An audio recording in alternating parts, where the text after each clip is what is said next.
Ating pag-usapan ngayon, no, itong isang buwang palugit na ibinigay ng Saudi Arabian billionaire na si Al Sheikh dito sa kampo ni Naoya Inoue, kung ito ba ay papayag, no, sa alok na $13 million upang ito ay lumaban sa London sa mismong undercard ng main event nitong si Anthony Joshua. Para po sa kalaman ng lahat, no, ay meron po kasi paparating na laban itong si Anthony Joshua sa London. Okay? At ang gusto pong mangyari, no, nitong nasabing billionaire ay maging co-main event, no, itong si Naoya Inoue sa London. Okay?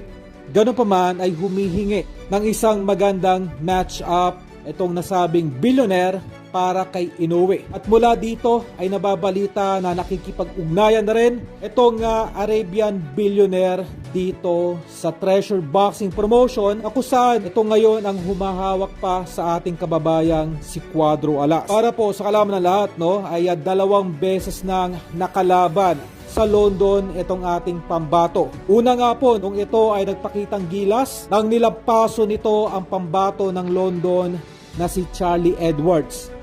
At pangalawa, itong tinaguriang halimaw ng bantamweight division noon na si Zolani Tete. Ito yung gustong match-up na makita ng nasabing Arabian billionaire na posibleng makalaban nitong si Inoue sa London.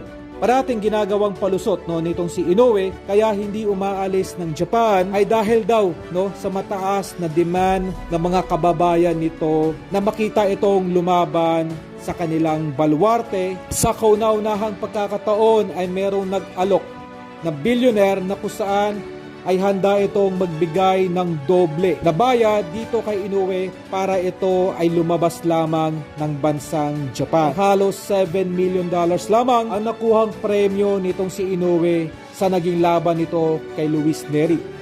At kung ito ay dadayo ng London, ay babayaran po ito ng $13 million. Ang nasabing budget ay merong kabuo ng $15 million. Na kung saan, ang 13 million nga po ay mapupunta kay Inoue at ang 2 million naman ay sa makakalaban nito. Okay? Kumbaga ay kung habol po, no, nito ating pambatong si Cuadro Alas, ang karangalan ay marahil ay papatusan na nito ang $2 million. Maikasa lamang ang laban nito kontra sa tinaguriang the Japanese monster na si Naoya Inoue.